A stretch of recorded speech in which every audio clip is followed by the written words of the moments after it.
Okay, I know some folks are still joining, but we will go ahead and get started because it is 12:01 and we don't want to waste any of our time here today. Welcome everyone to the Social Workers Confronting Racial Injustice Conference. I'm Alice Egan, and I'm so happy that you're here for this breakout presentation with the RCC GameChangers. And this presentation is Youth Perspectives on Sexual Violence, Intersectionality, and Activism. To share a visual description of myself, I'm a middle-aged white woman with chin-length brown hair. I have a black jacket on with a brown and black necklace. I'd like to share our university's land acknowledgement. The University of Wisconsin-Madison and the Sandra Rosenbaum School of Social Work occupy ancestral Ho-Chunk land, a place their nation has called Dejop since time immemorial. In an 1832 treaty, the Ho-Chunk were forced to cede this territory. Decades of ethnic cleansing followed when both the federal and state government repeatedly but unsuccessfully sought to forcibly remove the Ho-Chunk from Wisconsin. This history of colonization informs our shared future of collaboration and innovation. Today, UW-Madison respects the inherent sovereignty of the Ho-Chunk Nation, along with the 11 other First Nations of Wisconsin. Thank you. Next, just a few quick housekeeping notes. This presentation is being recorded, and it'll be available on our conference website at a later date, likely within the next week or so. Before I introduce our speakers, just a few Zoom info items. To access this presentation, you are required to enter your name and email. This allows us to log our attendees and email you information on CEUs for this presentation, which will be distributed by email at a later date as well, likely within the next week or two.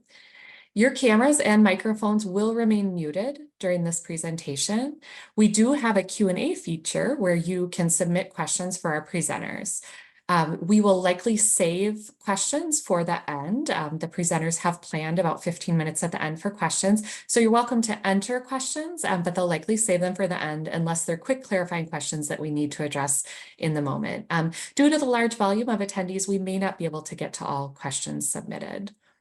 So now it's my pleasure to introduce you to our presenters. We have our moderator, Courtney, and we have our young activists, Taylor, Jennie, Cameron, Akanksha, and Azalea.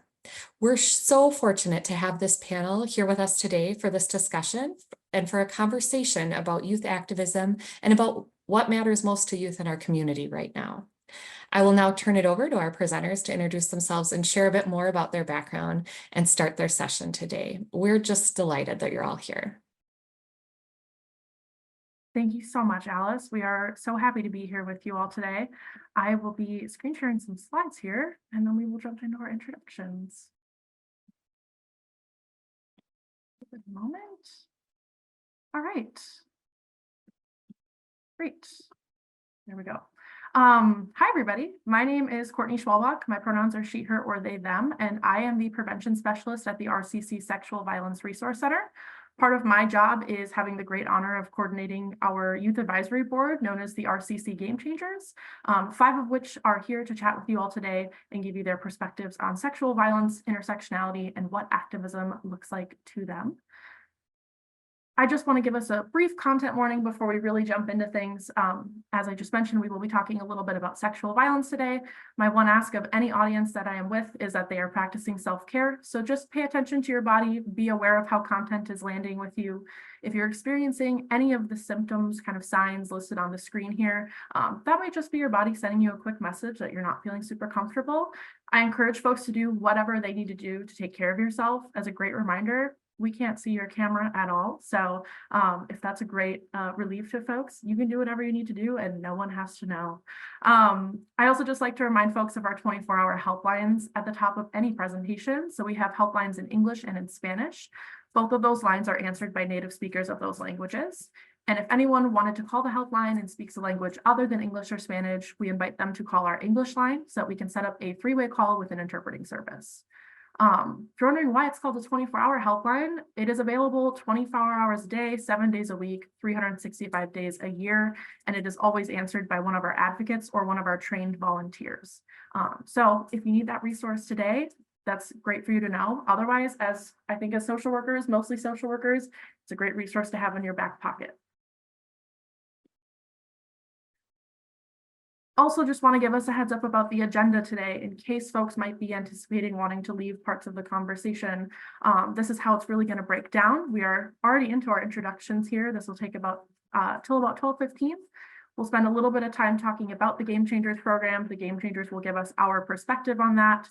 And then we'll switch into more of those large level topics, talking about intersectionality and sexual violence. As Alice mentioned, we will have time for questions at the end, so please send them as you're thinking of them, and just know that if they're not being brought up in the moment, we are intending to get to them towards the end. So that's kind of what we have planned for today. One final grounding thing before I finally introduce you to our wonderful students is just letting folks know what the RCC is. We are the Sexual Violence Resource Center that serves Dane County, Wisconsin, located in Madison. There's lots and lots and lots of things that we do. If there's anything you should know about the RCC, it's our goal here at the bottom of the screen. Our goal is to eliminate sexual violence. We do this in a lot of different ways. Very, very broadly speaking, we are providing advocacy to survivors and their support people, mental health services to survivors and other folks who have experienced trauma in our communities, and very, very broad outreach, education, and prevention programming to survivors and the general community. I am going to turn it over to our panelists so they can introduce themselves really quickly. I will let you all jump in as you are ready. Hi everyone, my name is Akanksha Denduluri. I use she, her pronouns. I am dual enrolled at Madison College. Something I'm really passionate about is environmental activism in my community. And my favorite part of GameChangers would probably be the amazing people and community members that I've gotten to meet as part of this program. Hi, my name is Azalea, and I'm also a senior at Madison West High School. I'm dual enrolled at Madison College for medical interpretation and healthcare services.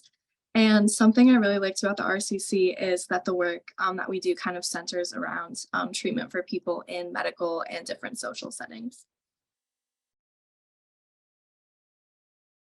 Hi, my name is Cameron Young. My pronouns are he, him. I go to McFarland High School, and my favorite part of GameChangers is probably just all of the different learning opportunities and experiences that we get through the program. Hi everybody, my name is Jennie. I go to Monona Grove High School, and I am one of the leaders for Asian Club. We just recently revived it.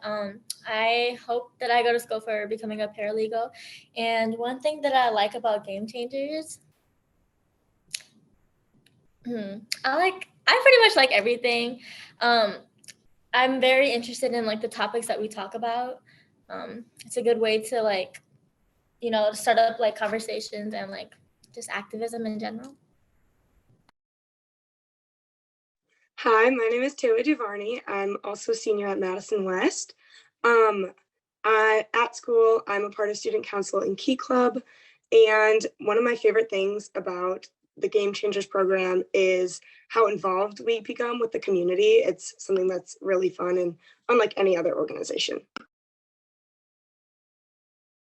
Thank you all so much for introducing yourselves. I appreciate it. So these are just 5 of our GameChangers out of our cohort of about 20 students. I don't know if I mentioned it earlier, they are all seniors in high school this year, so they are on their last year with our program. Really excited to dive into more of their perspectives and learn about more of their ideas. But first, I think we should chat a little bit more about what the GameChangers is to give people that context. My first question for my group, how would you describe the GameChangers?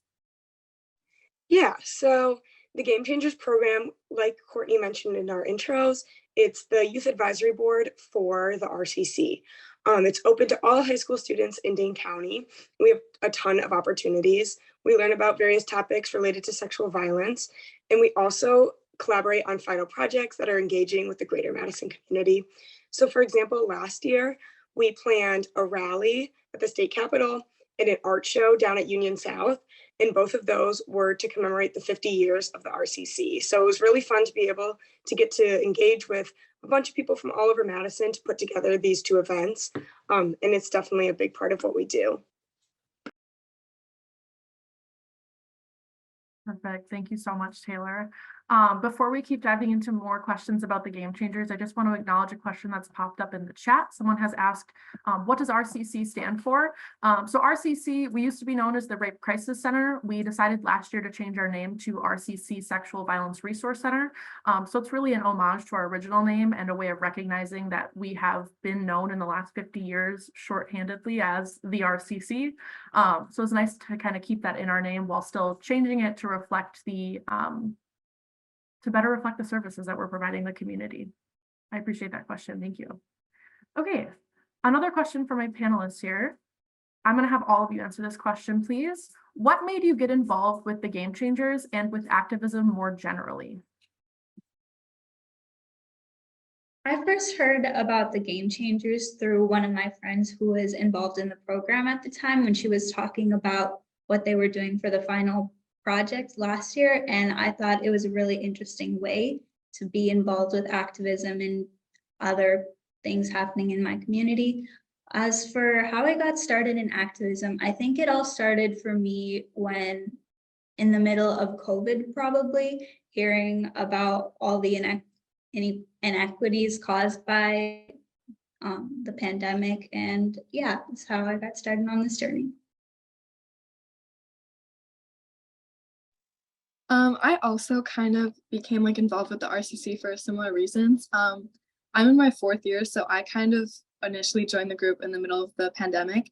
And amidst everything going on, I really wanted to kind of further my education and try to practice awareness with things that were happening in my local kind of like community and surroundings. And so I thought the RCC was a really good way to kind of educate myself further and learn about things that were happening around the community.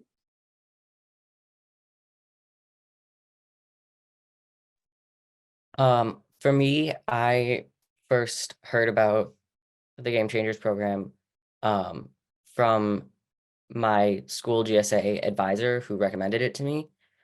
And I've kind of been in a bunch of different activism things before. And I'm always looking for more things that I can do to try to make a difference. So I realized, hey, this is a way that I can actually make somewhat of an impact and also like learn a bunch of new stuff that I'm interested in. So it seemed like it made a lot of sense for me to join, so I did. I first heard about Game Changers when there was a RCC presentation at my school, and I just wanted to get more involved. And I think that Game Changers was like a great way for me to like learn more about like important topics within like our society. I also figured that getting involved with Game Changers will like help me like understand like why people do things and like just try to like understand like more and like within like the topic. I got involved with Game Changers because I also kind of similar to other people, I've heard about it through one of my friends who's in the program. And the more I looked into it, I realized that the RCC really aligns with my beliefs and passions, especially around sexual violence. And I thought it'd be a really great way to learn more and get that experience of what it's like to work in an organization like the RCC. Great, thank you all so much. My last question for you all about the Game Changers. Why should young people join the Game Changers? If you're interested in broadening your horizons or expanding your network in any way, the Game Changers is such a great program because it offers so many unique and new experiences. You get to learn about new ideas and hear presentations from community members about so many different topics. Like, for example, we actually recently had a presentation on what it's like being a doula, and I've never heard of that before. So a lot of new experiences and perspectives come with being in this program, and it's actually super amazing to hear from everyone.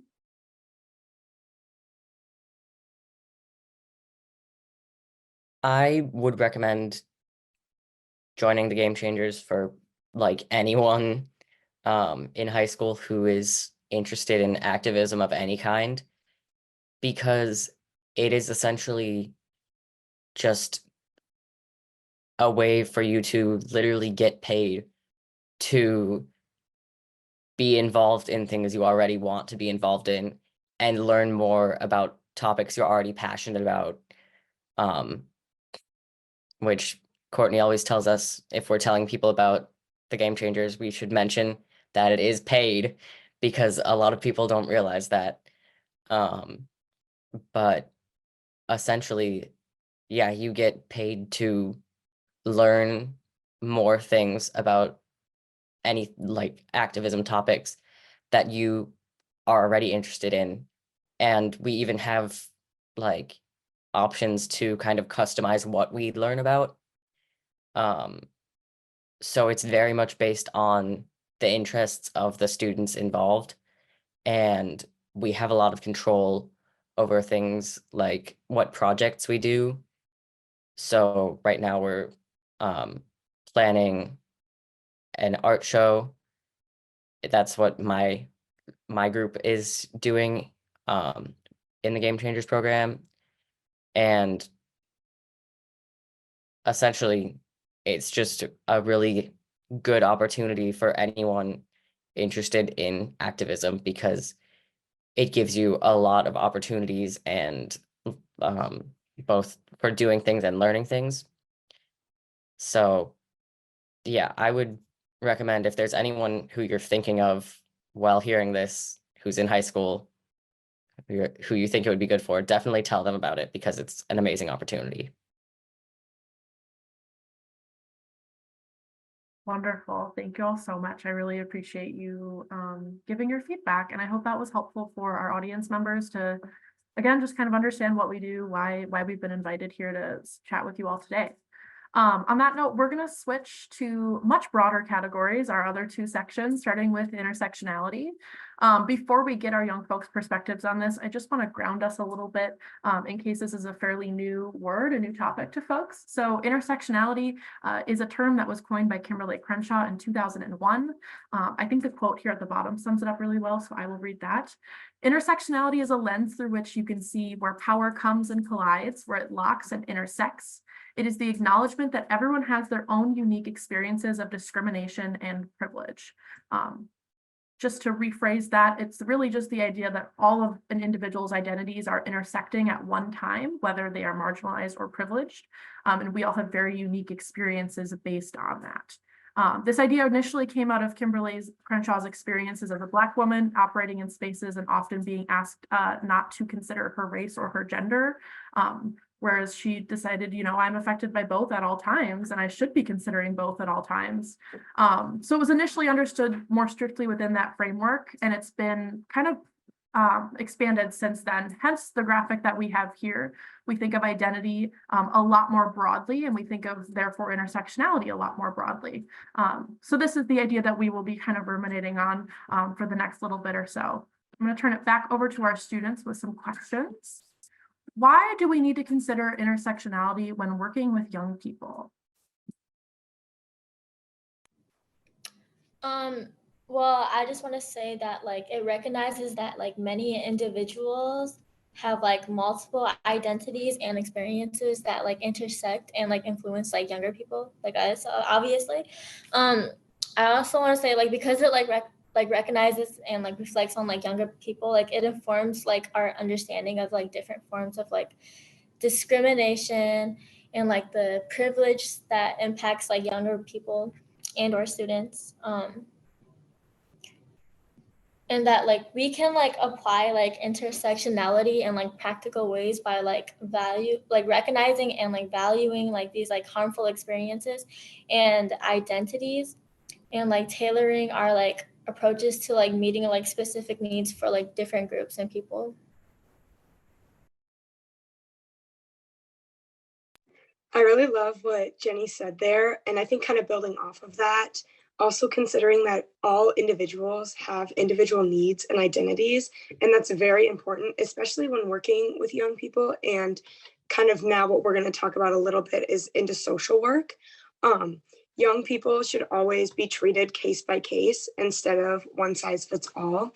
And I think as we move along with this presentation as well, and we start to talk about sexual violence, we'll kind of talk about it there too. But intersectionality is super important because every individual has their own experience and has a different experience that makes them unique. And then they should be treated based on their experience and not the experience of someone else. And that's something that we talk about a lot within the Game Changers program in general, is that everyone's individual and everyone has individual needs. And then kind of along with that, we talk a lot about social work and sexual violence, and that's kind of a theme that we've been kind of planning around for the last couple of days. No youth experience is the same, which is kind of what I mentioned earlier. And then our identities really impact how we interact with others too, which is something that's really big and should be taken into consideration when working in social work. And I know, yeah, there's a lot of other perspectives on it. And yeah.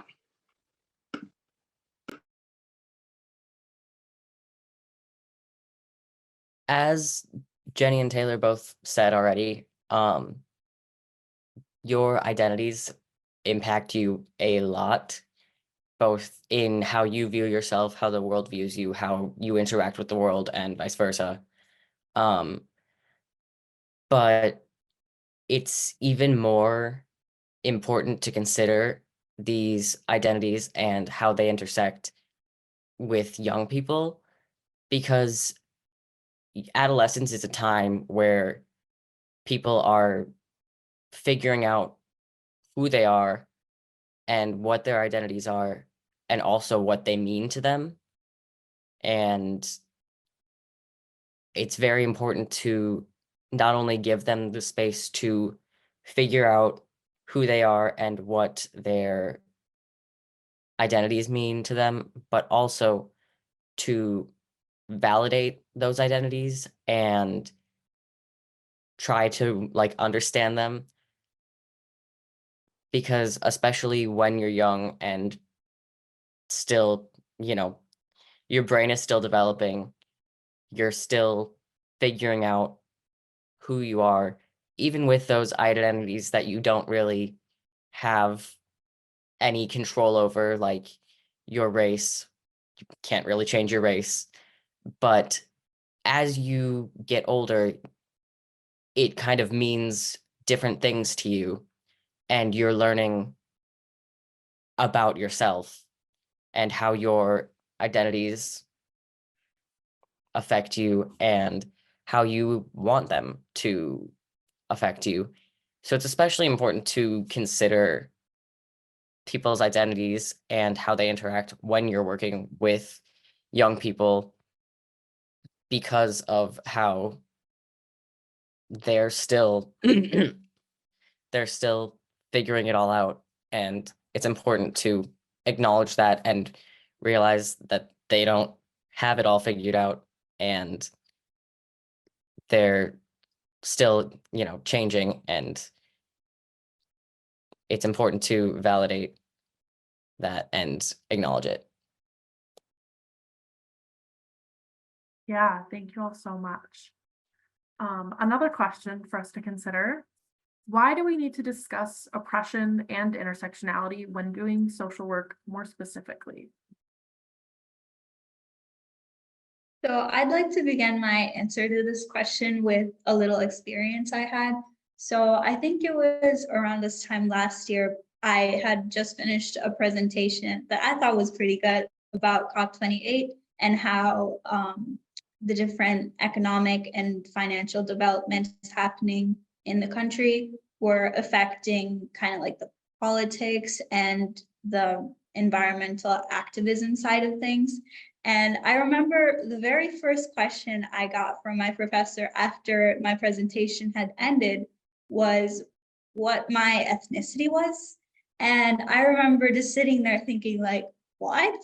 Because, and you know, I wish I had the courage to go up there and say, that's a completely inappropriate question. Like, I really wish I had done that. But at the same time, I recognized that it was in front of the entire class, I was afraid because my professor had 2 master's degrees and a PhD, and he was obviously much older than me.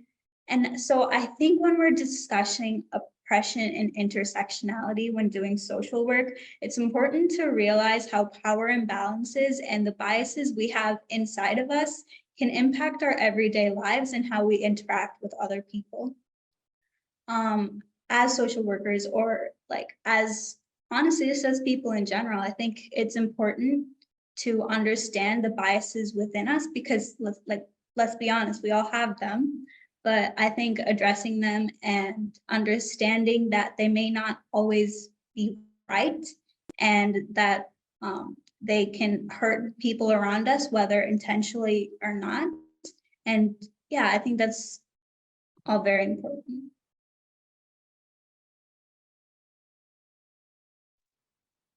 For me, for this question, I kind of thought that when discussing like oppression and intersectionality, especially like in a setting where you're doing social work or interacting with, I guess, any person on a more intimate level, trying to aid them with any type of situation, I feel like my education hasn't necessarily been furthered in regards to this topic outside of the RCC. And I feel like that's why it's a really important program to me personally, is because I don't feel as though like aside from this program, I've necessarily been equipped with tools to kind of like discuss this or keep things in mind and practice mindfulness when working with people.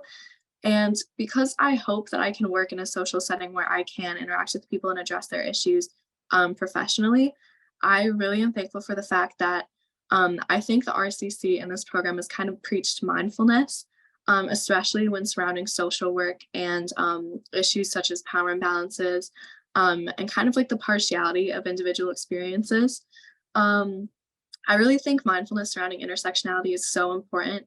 And I think that conversations about oppression and intersectionality, kind of just in like the socio-cultural climate that we're currently in, have really furthered my understanding of kind of what we owe to each other and what tools we should keep in mind, or things that we should keep in mind when just like interacting with people. And I think it's really important to recognize personal identities and their impacts on work in order to kind of counteract this issue of oppression that we see on a day-to-day basis.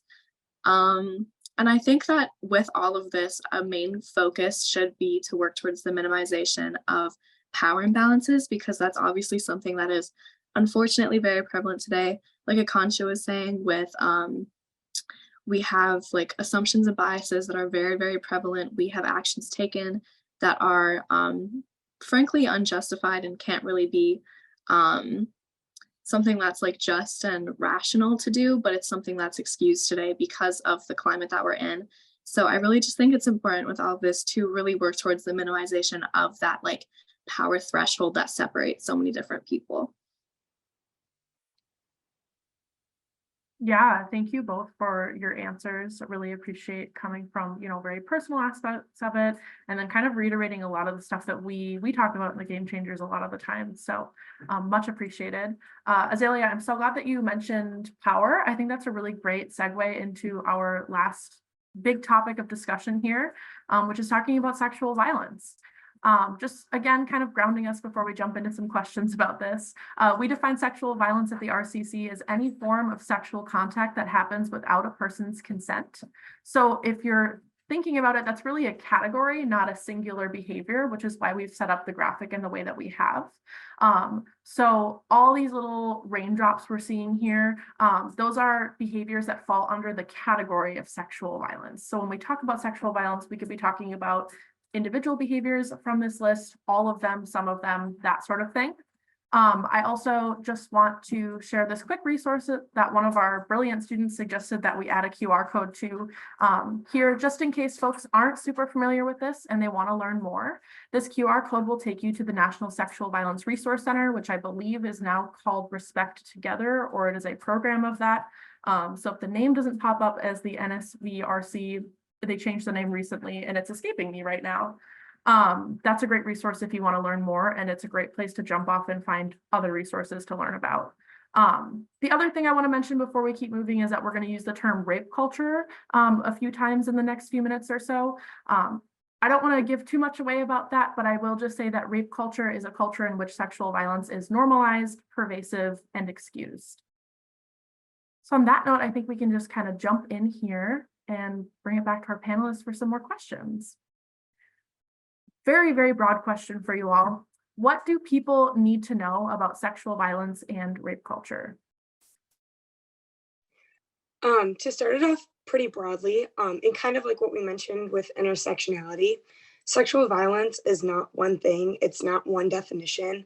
And I think that's one of the most common misconceptions that have been seen about sexual violence, just kind of across the board. And I think it's really important to know that sexual violence is not one thing, it's not one-sided. And kind of like that last slide with that image, it's really great to be aware and to recognize all of these things that accumulate into sexual violence. And then kind of with that, talking about the normalization, one big thing is like the stigma around sexual violence and breaking that stigma, especially within young people, because they are very susceptible to sexual violence, and that's a really big deal. Education is very important, and social workers especially to be equipped with that education or with those educational skills to be able to relay that to anyone that they might be working with. Really big step is just coming here today, so thank you for coming to listen to us. And being able to deal with being able to handle each case as a case-by-case situation. So that's taking identity into account, that's taking personal experiences into account, and knowing that sexual violence is not one-sided and it means many different things. It's really important to have all of those things to be able to comfort and help students or any young people in general. And then kind of with that, providing a safe space. Something that we talk about a lot with the GameChangers is, what does a safe space look like to you? And I think that's probably one of the most important parts of, social work in general, but also social work when dealing with actions that are very traumatizing to young folks and obviously people in general. And it's really important that it's kind of known that sexual violence and rape culture are very huge and very prevalent in our society, and especially with young people, and knowing how to combat that.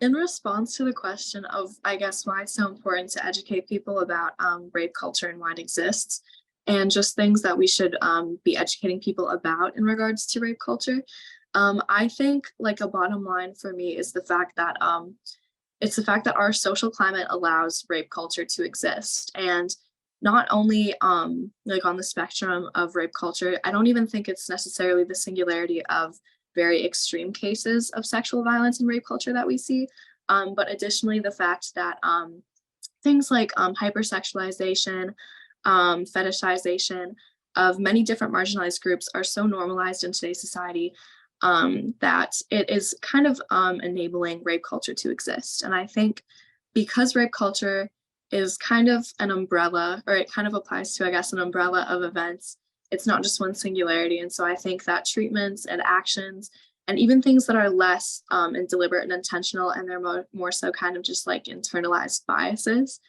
or, whatever may have you, I think it's just the bottom line that social cultural norms do allow rape culture to exist. And I think that's a very important part or like aspect of this issue that needs to be talked about. I think kind of how I mentioned, just like the glamorization of sexual violence in media, we see it everywhere. It's very prevalent. Normalization of sexualization, how we see that with very many different groups. There's fetishizations of queer individuals, there's fetishizations of so many different marginalized groups. And so I think it's really important how with RCC we observe how culture shapes social norms. We address different cultures, we address kind of ethics and morality that come with that, and how that can kind of tailor and alter one's perception of what rape culture is. And so I think that's kind of where the issue kind of comes into light, is with the fact that within different cultural norms and different upbringings, people may be subjected to having very different and warped views of what is permissible and what is not, which can lead to kind of, I guess, like permission, or not even permission, but just like enabling of rape culture to continue to run rampant in today's society. And I think the bottom line with that is kind of just hammering home that because something is culturally permissible does not necessarily mean that it is ethical as well.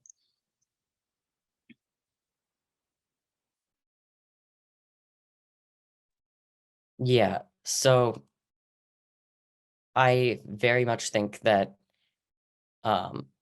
like Azalea was already saying, it is very normalized and kind of just accepted that people can get away with any kind of like sexual violence and perpetuating rape culture. And it's important to acknowledge that rape culture heavily overlaps a bunch of other forms of prejudice and bias. Like Azalea also mentioned, there's a lot of like sexualizing different cultures or identities. And it's very common to see things like that that are just kind of accepted. And we kind of see that from a young age, which makes it like ingrained in our brains that this is an acceptable thing to make comments about other people and sexualize them or even do worse things. And it's modeled to us by, you know, parents or people in public or anyone who does these things and doesn't get any repercussions. It's even seen like in media, especially, even from a young age, like the TV shows that are made for kids will sometimes have things where it's like there's a guy who's constantly chasing after a girl and making her clearly uncomfortable, and then it's like just brushed off as, oh, he just has a crush on her and he really likes her and she should just take him out on a date once just to get him to stop, which should not be something that we're teaching children. But then even in things like the commercials that play between TV shows, it's like advertising Diet Coke with three girls in bikinis and with like guys in full clothes next to them because no one cares about seeing them naked. They just want to see women. And this sexualization and like the way that it's just allowed very much teaches children who then become adults who do the same things that it is okay. And it's very hard to unlearn these things, even when you actively are acknowledging and realizing, oh, this is something that I think because of how society has embraced rape culture, it's still hard to unlearn those thought processes because it's so incredibly normalized and pervasive in our society.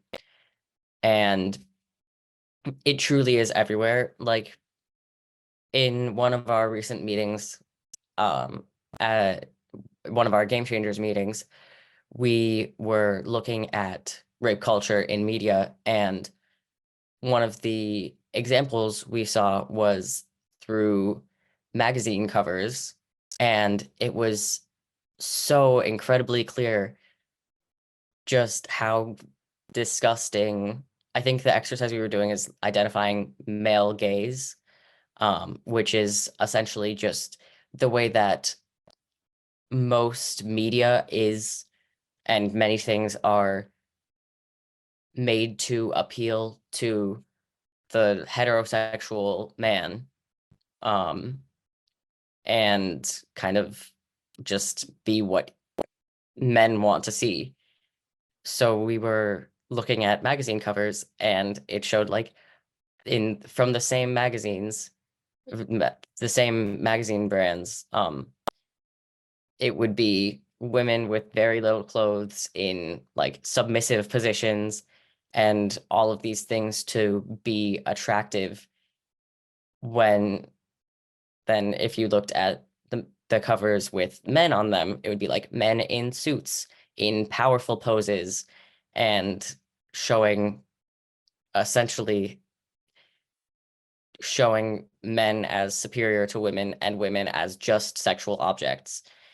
And these things might not seem significant on their own, and you wouldn't really notice it if you weren't looking and like truly thinking about it. But once you are looking for examples of rape culture in our society, it is almost like it's kind of disgusting how clearly common it is and how prevalent it is in all forms of media.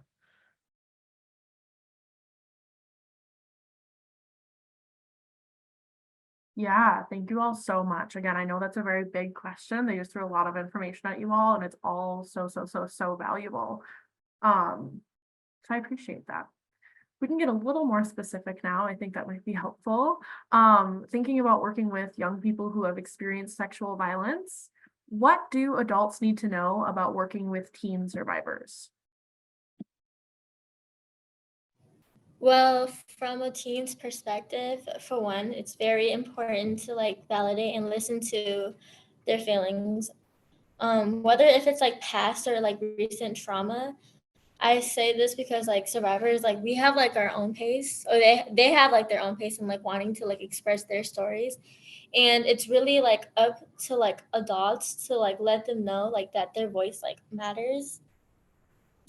And this leading to like respecting like their boundaries, and to like empower them to like make like the decisions that like they're comfortable with without like about like their own healing processes, and always like letting them know that like they should be able to like lead their own way. And while doing this, like you can also like offer like support and like resources. Like this shouldn't be like a you should like this no let me rephrase this. Like it shouldn't be like a maybe, but it should be like a you should do this, like a you have like no decision but to like give them like resources if like they're not asking for like help, you know. So like when I say like support and resources, I mean like counseling services, like support groups, legal aids, and like medical assistance. And like while like educating yourself about like the impact of like trauma and the needs of like survivors, you should always like remind to always avoid like the pressure, and you should always avoid the pressure to survivors to move on or to like get over it, because like I said beforehand, that we all have like our own pace and like telling our stories. So yeah, that's very important. Yeah. Yeah, just adding on to what Jenny and the rest of my colleagues had previously said, I'd really like to emphasize how hard rape culture can hit teens specifically, because as teenagers there's been like lots of research showing that our brains are still developing and that we're at a very impressionable stage. I would like to be a scientist someday, so I'm really interested in how the increase in synaptic connections inside of a teenager's brain can impact their ability to make rational choices and how it impacts how their view on the rest of the world. And additionally, the prefrontal cortex, which controls temperament and personality in teenagers, is still being built, and it's being developed. So I think it's really important that social workers and people in general realize how easy it is to give into peer pressure especially after seeing things online and being online a lot. With globalization, there's been an increased number of technologies in the world, and it's great in some ways to be so easily connected to people on the other side of the world. But at the same time, it's also really easy to fall into the trap of social media. One of the examples I think Cam was mentioning was what social media and that scene looks like. If you look on someone's Instagram comments, I think it would be extremely difficult to find a comment section or reviews about something where people actually agree. There's a lot of hate and negativity that people find inside of social media. And as teenagers, we grew up with the internet. So in a way, we've been exposed to a lot of different things that previous generations just haven't been able to yet. And it has impacted the way that our brains function and the way that we think about the world. So I think when working with survivors, it's very important to understand that we have very impressionable minds, and establishing trust and setting clear expectations when talking with teenagers about sexual violence or any of these very important topics is still very important. At the same time, I think it's also important that you understand that we are our own people and we can make our own decisions. We have enough maturity, and we should be talked to in a way that's respectful and approachable in the same way that you would treat someone, I don't know, 10 years older than us. Thank you.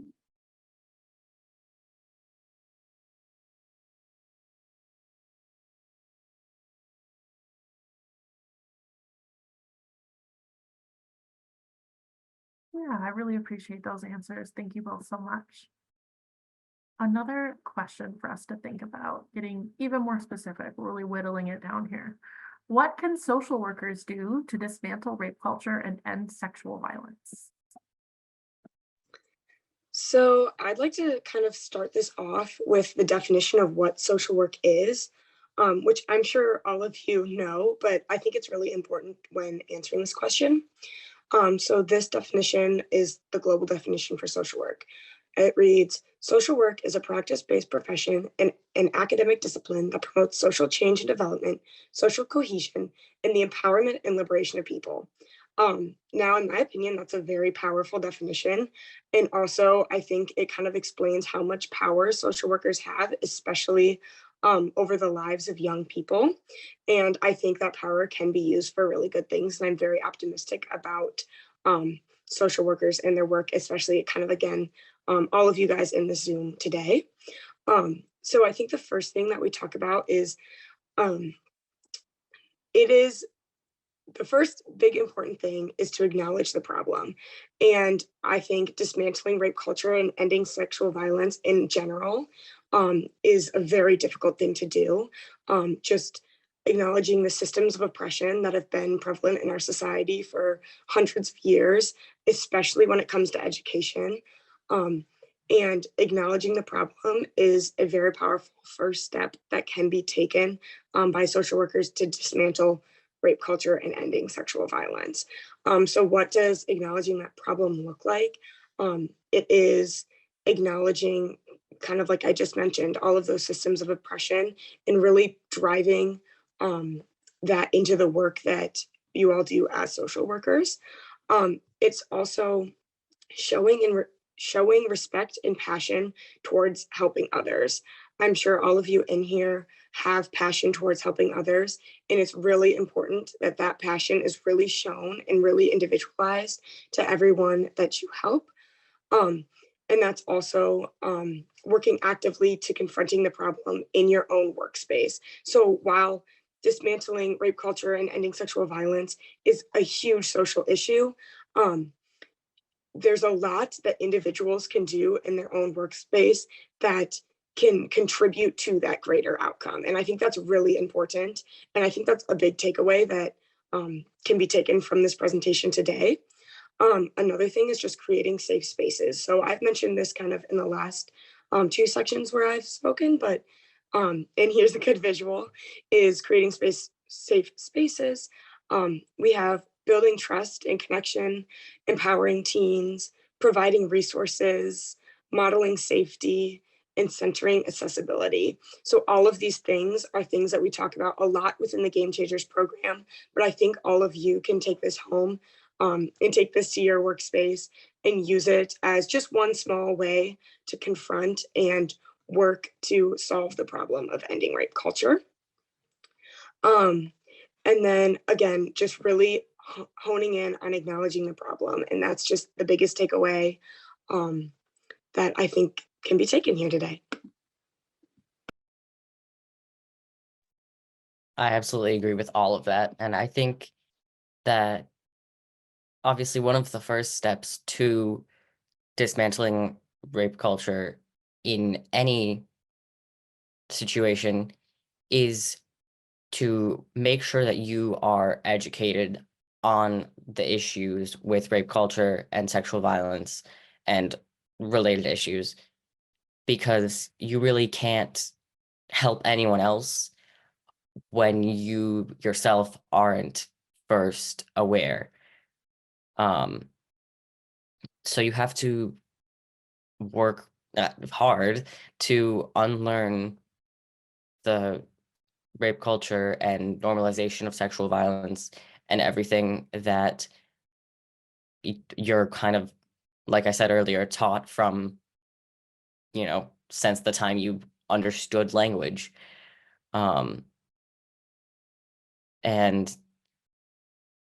in social work, especially because you have such an important role in people's lives, you're going to have uncomfortable conversations about rape culture and sexual violence, regardless of if it's planned or not. It will come up in some way, and it's important to understand the issues and be prepared to talk about it with people. Because whether it's someone has a negative experience or is the perpetrator of sexual violence, things happen, and it's important to be prepared and understand for these conversations, and to also know how to lead people away from causing harm and recognize the harmful patterns that often lead to sexual violence, or even just worsening rape culture. Because especially if you are working with young people, again, with the whole, frontal lobe not being developed and everything, like Akanksha was saying,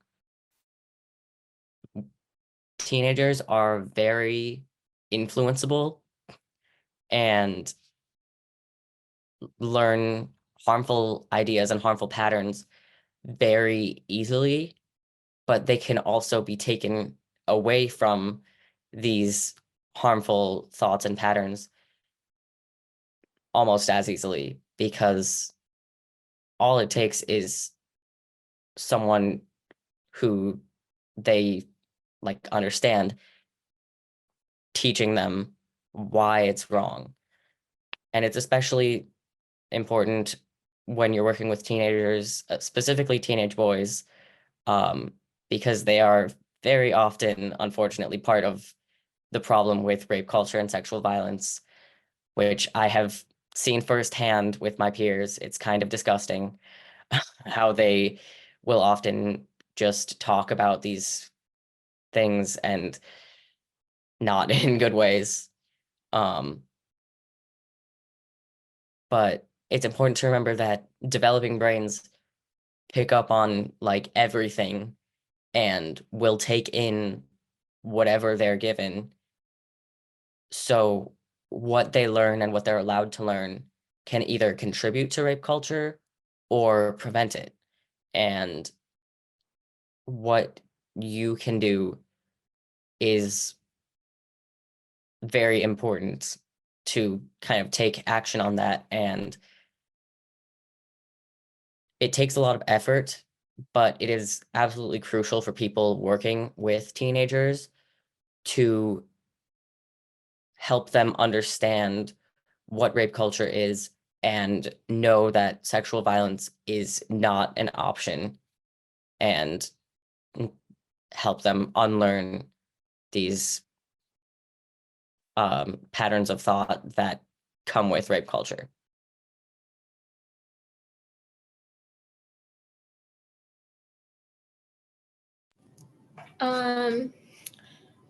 I would also include that like engaging in like prevention efforts. So like developing and implementing like prevention programs that like challenge harmful gender norms, and like promoting like consent culture, and like addressing like the root causes of sexual violence.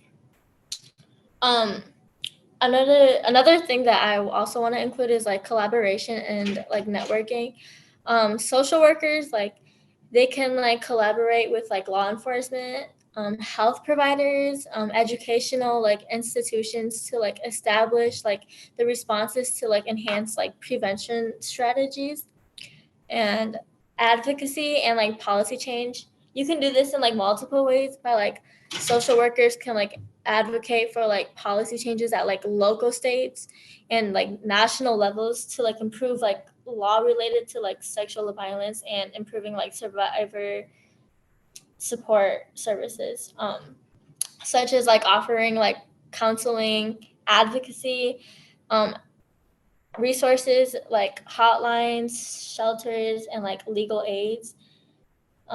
Going back to like what Cam said, there are also like survivors, like they also come from like different like cultural backgrounds, and I'm gonna read this like off my notes. Like multilingual support, like provide like multilingual support, like resources and accesses to like interpreters for like non-English survivors. Communication in like survivors' native languages enhances like accessibility to ensure like effective support. So like that's a good like thought to like think about. And like respect like cultural like traditions, because it's different for every culture. Like there are rituals, traditions, and like practices like relating to like healing and like support. Like it's important to like acknowledge like the significance of like these like traditions and like interrogate like them into like the support and process where they're like appropriate.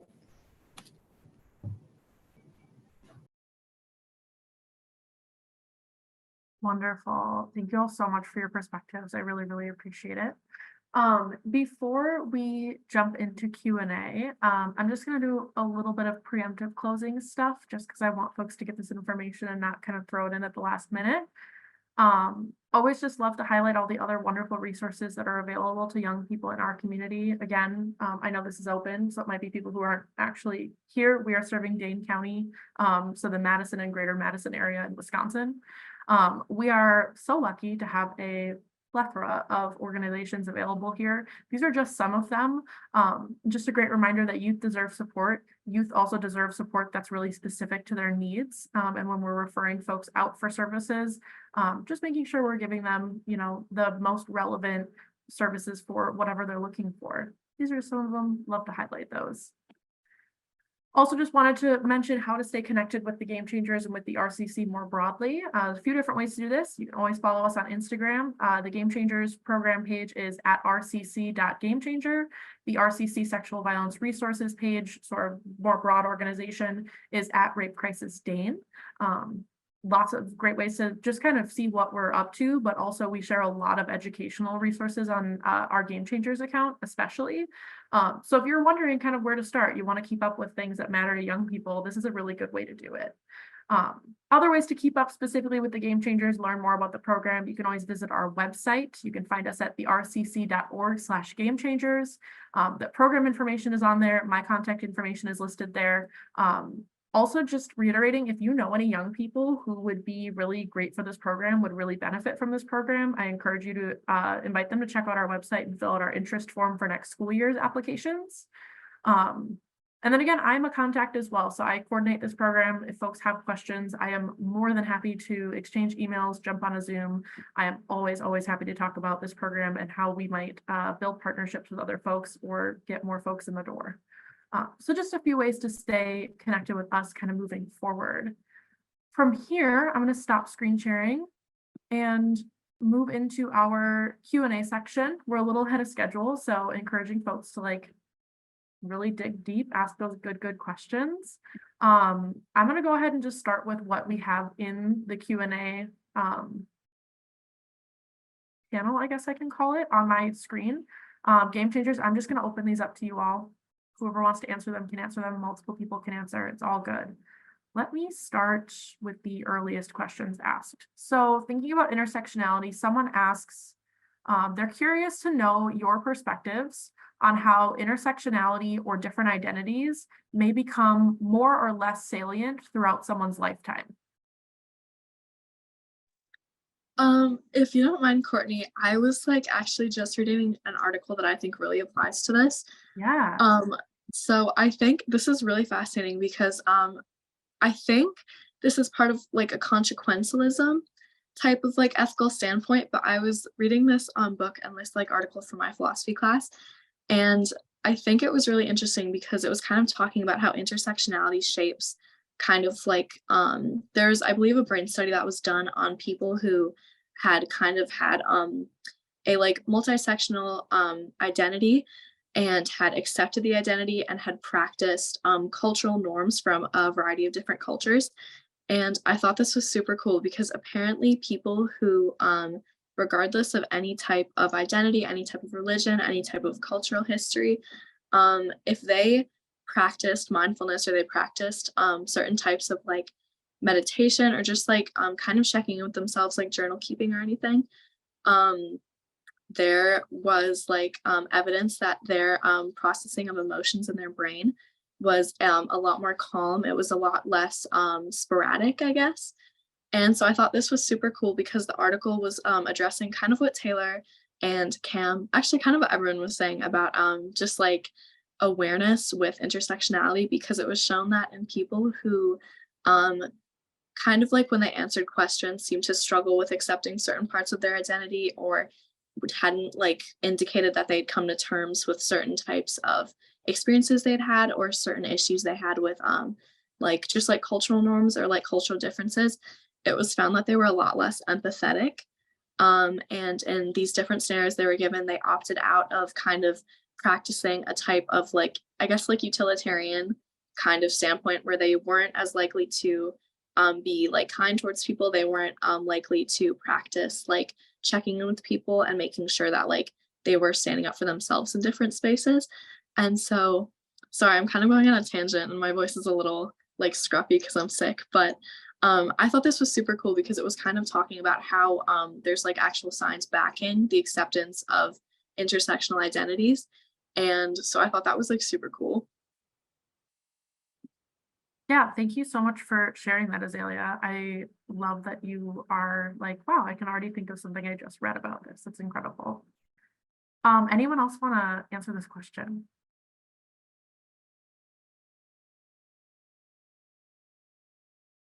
If not, I will queue up our next one.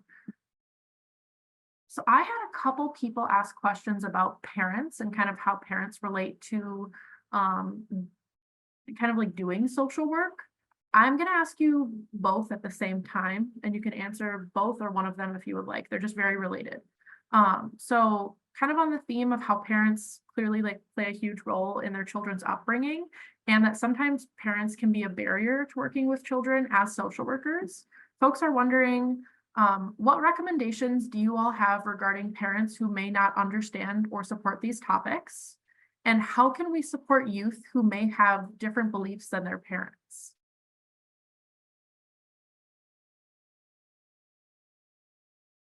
Kind of on that first question with parents not really supporting the things that we're kind of talking about, that's definitely something that's very complex and there's not really one answer to.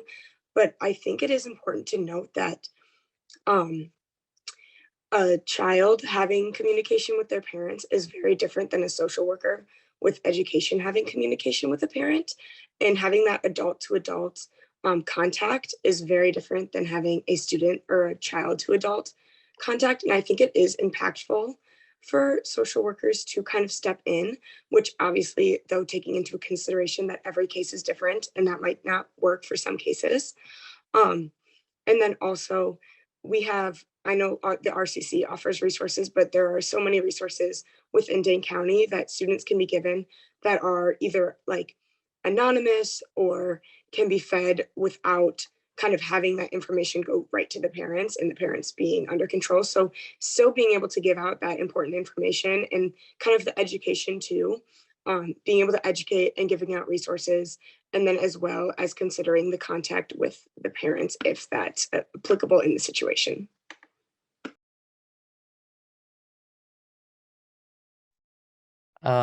As far as the question about supporting youth who have different beliefs than their parents, I think it's very important to, of course, now that I'm trying to say what I'm thinking, the word left my mind, but it's very important to acknowledge what they believe, as long as it's not obviously a harmful belief, because then we shouldn't be supporting that. But acknowledging that they can have beliefs that are different from their parents and kind of embracing that is important and very helpful while people, especially teenagers, are developing their own beliefs, and in the same way that they are like developing their identities and growing as people, it's important to just affirm what they are believing, even if it is different from their parents, even if their parents don't necessarily agree or like it. It's still important to affirm what they are thinking and feeling, because it's kind of a crucial time in their lives for developing who they are and what they believe in. Yeah, and I just like to add really quick that as we're discussing how sexual violence and rape culture and all these things impact society as a whole, it's also important to recognize that there are generations before, like mine or ours, I guess, that were raised with very different cultures and beliefs than what we have today. They weren't raised with maybe the same information that we have today. And I know that my parents and I don't always see eye to eye, but I think social workers can work with the family as a whole to tackle these kind of beliefs that we've all been faced with throughout our lives and help the family heal as a whole, instead of just focusing on, it's parents beliefs versus the child's beliefs. It's working with a family to make sure that they can take positive steps and that they're having these discussions in a careful but still a good way, I guess.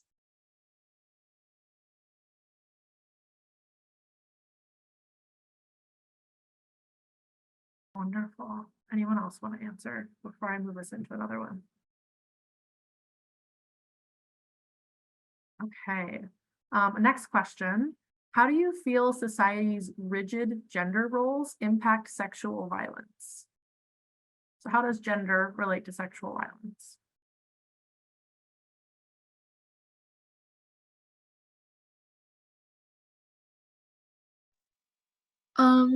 I think it kind of pertains to sexual violence in the way that Cameron was talking about earlier with, I think the biggest thing that I think we've talked about at like the RCC with our meetings and the educators that we've had come in has been stigmatization that's coming from mass media. And so I think that is mainly how there's such a rigid and like strong link between gender roles and expectations that are so like, I guess, like normalized and current. And I think especially because we're living in a contemporary society where there is so much to always be consuming, there's always something to do on a screen. There's always something that we can do. There's always some type of information that we can like look into, and there's like a rabbit hole people can fall down. And I think because there's so much material and so many resources people can choose to look at, that as Cam was saying with the sexualization in ads and just kind of like the normalization of kind of like a separation in standards for genders and their stereotypes, I think we can definitely see that there is a very deep and thorough sexualization with commercials. I mean, I think it was like a Pepsi ad, or I believe someone showed it to us at the RCC, that was just a woman's hips shaped into a Pepsi bottle. And I believe that it ran late into the 60s and 70s. It was printed in such a wide variety of magazines. And I think, I mean, one could argue that now, because there's so many different media outlets to look at, that these issues could be kind of, or that these like messages could be kind of stifled. But I think it's had the opposite effect of kind of magnifying the problem of sexualization in like a gender rigid like stereotype for female presenting people, because one can always kind of justify a certain belief or a bias because there's always going to be media that's backing it.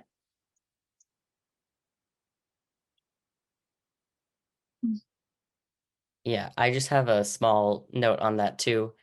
The first thing that I thought of when I saw this question was immediately just going back to the power imbalances, which, yeah, like Azalea was saying, absolutely, they are reinforced by looking anywhere in media, but also in societal expectations. It's expected that men will be powerful and assertive and dominant and kind of have to control women who are supposed to be like powerless and need a man to help them. And these kind of very strict gender roles that you're expected to follow then also very much reinforce these ideas in rape culture and with sexual violence, that this is just what you should expect and that it's how things should be, which it's absolutely not, but that's kind of how the societal lens has it.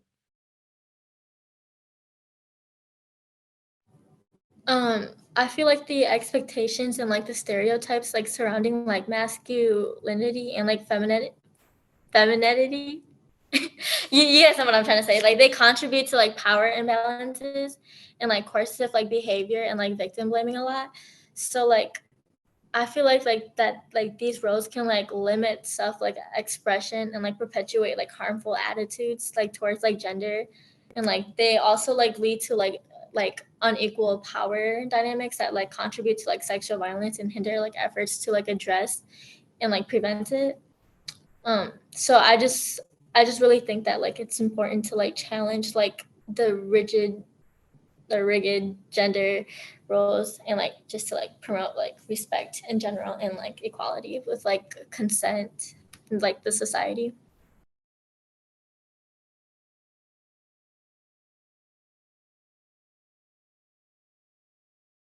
Great. Okay, another question for you. We still have a few more in the Q&A box.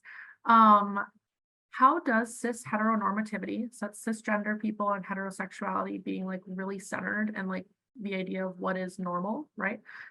So how does that impact how providers work with young folks? I feel like I'm answering a lot of these questions, but I have a lot of personal experience with this. I wasn't sure if I was going to share this, but since this question came up, I feel like I should. So I am transgender, meaning I was born female and identify as and have transitioned to male. And it definitely impacts how people interact with me in many ways, including like I'm not sure exactly who they were talking about when they asked the question, but it definitely creates another layer of complexity in how people understand each other, and kind of the intersectionality of that with other identities also, compounds that difference. And a lot of people don't understand trans people.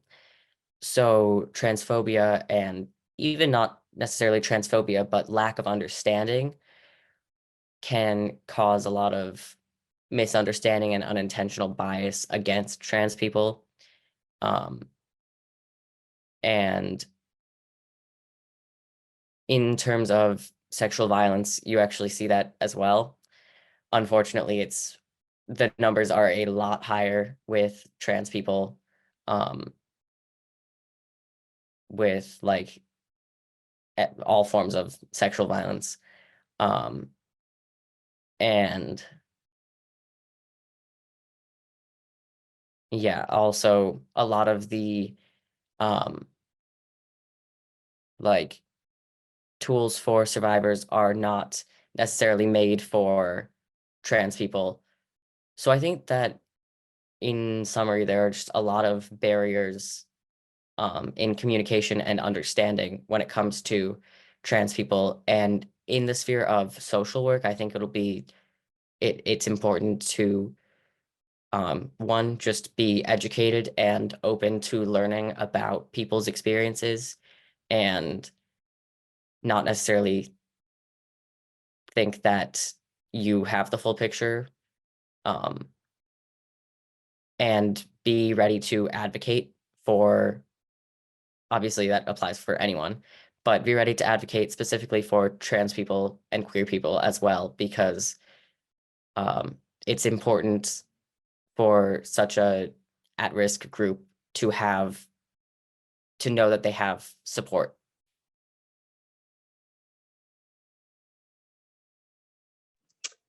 Kind of to add on to that was awesome, Cameron.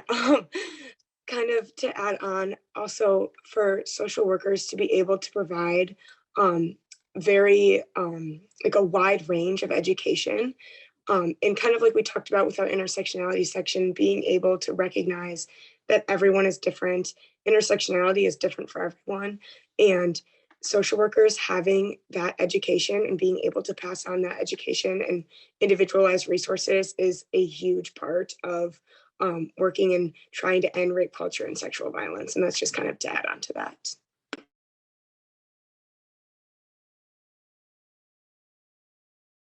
Yeah, I just wanted to add some additional context behind the intention of this question that the asker just sent.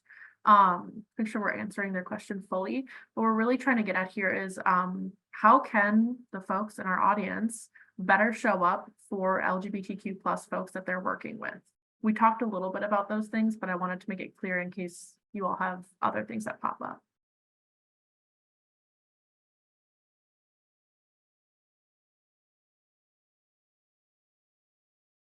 I think Cameron and Taylor answered this question pretty well, but I think asking more questions and assuming less about the patients, or not the patients, I'm sorry, the people that you're working with is really important. And part of the fact that you're being here and listening to youth and LGBTQ plus perspectives without making any assumptions or like where it really isn't required, and also is part of addressing that internal bias that maybe society has caused us to develop as we've started to grow older, is really important. So continuing to show up and listen to perspectives that might be less heard by, I guess, by the general public and the media is really important. So yeah, thank you for being here.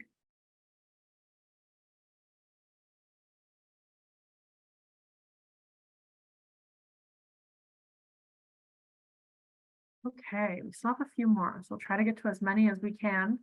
I've got a couple here that I think are really interesting for you all to answer. One that's really speaking to me. How does restoration and joy show up in the work you all do together alongside the collective?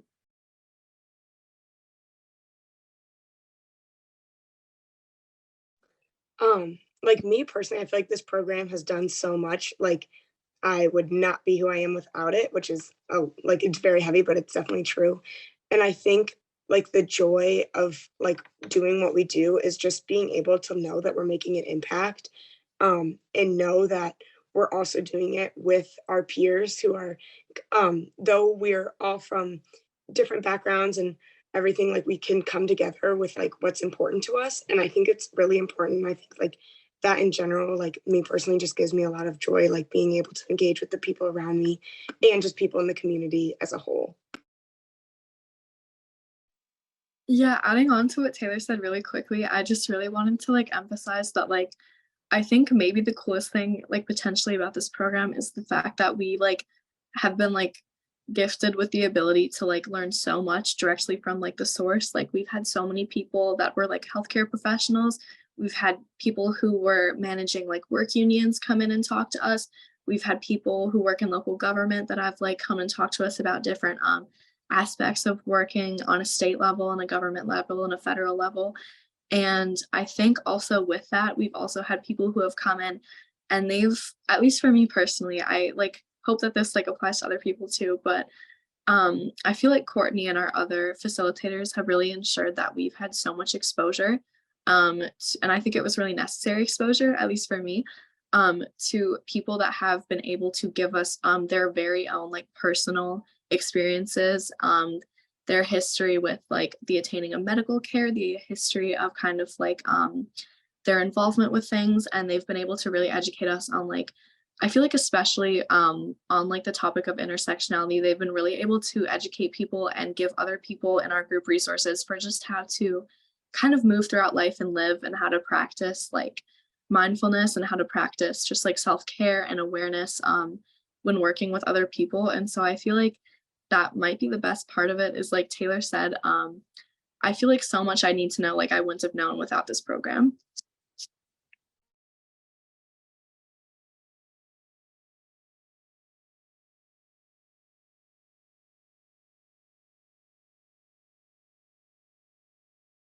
Okay, let's see if we can get a couple more questions in here, y'all. How can school or healthcare providers become better partners in our mission?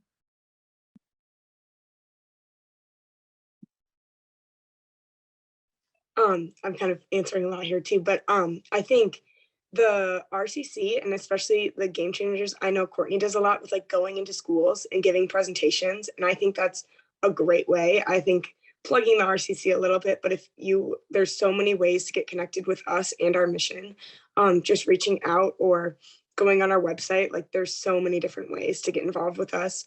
Yeah, there's school presentations and a whole bunch of things and resources that the RCC itself provides for to partnering with schools and social workers.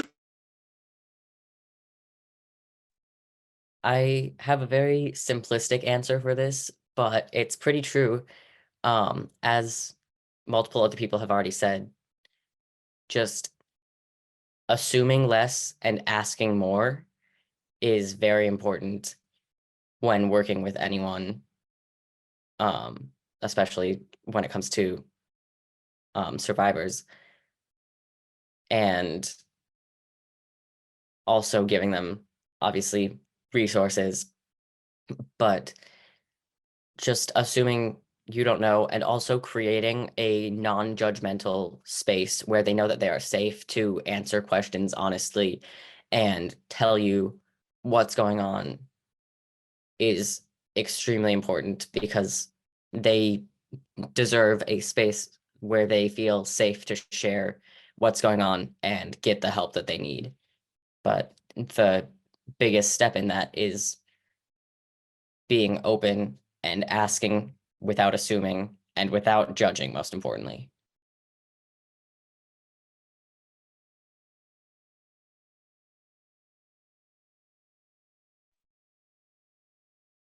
Wonderful. Okay, this might be our last one. As young folks, how do you take care of yourselves and prepare for a lifetime of advocacy to avoid burnout?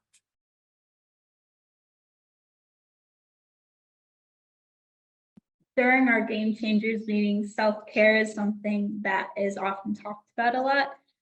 We start our meetings by asking, so what are some of the ways that you've been practicing self-care lately? And honestly, it can be hard sometimes as an activist to have, like so many years ahead of me and see all these problems.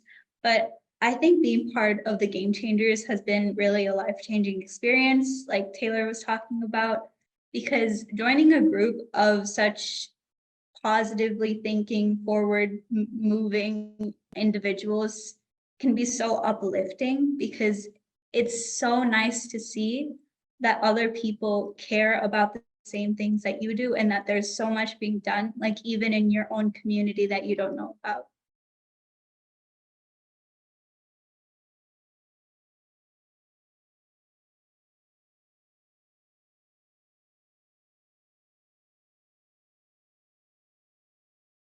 Other ruminations on self-care, or I'll try to squeeze one more in. Okay. What have been your experiences, whether good, bad, or neutral, bringing the work you're doing and learning about in the Game Changers back to your school, peers, friends, family, etc.? So how have people received you telling them about the work that we're doing and the things we learn about? This might not be exactly how they were asking this question, but I'm going to frame it a little bit differently in terms of how I have kind of changed what I see, because it's definitely shifted how I view and interact with the world.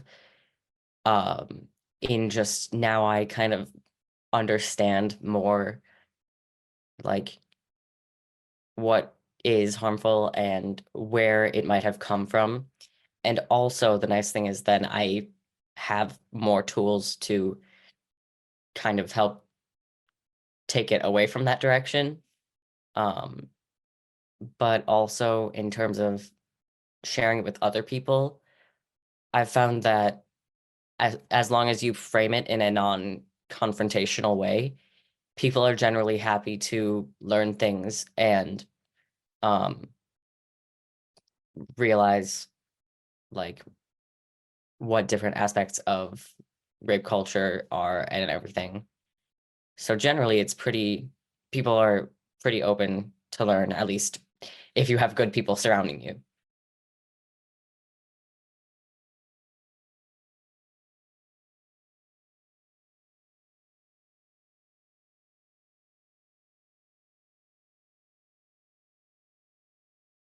Any other quick shares about experiences talking about kind of just the Game Changers of the RCC? Because I know it's 1:29 and I don't want to make people late for the plenary. Okay, wonderful. Alice, I don't know if you're planning on taking it back for a little bit of closing, but just wanted to say deeply appreciate everybody who is here right now, willing to come and listen to these students and their incredible perspectives. Appreciate y'all taking the time and caring about what young people care about. Yes, thank you. Thank you, Courtney, and thank you so much to our panelists for sharing your time and your expertise and all this valuable information with us today. You're just really a brilliant group of young people, and we're honored that you shared your wisdom with us today. I hope you could see all the heart and celebration and clapping reactions coming in from the audience, as well as the questions in the Q&A that weren't questions, but were just comments about positive comments about all of you. So thank you very much. Thank you to everyone in attendance for being a part of this event and for your commitment and efforts to confront racial and social injustice. Please watch for an email with a link to complete an evaluation on today's presentation, and watch for a separate email regarding CEUs for those that requested them when they registered. Don't forget to log back in at 2 o'clock for the closing plenary, How Much Discomfort is the Whole World Worth with Kelly Hayes. The link can be found on our webpage and also in your email if you registered. Thank you, everyone.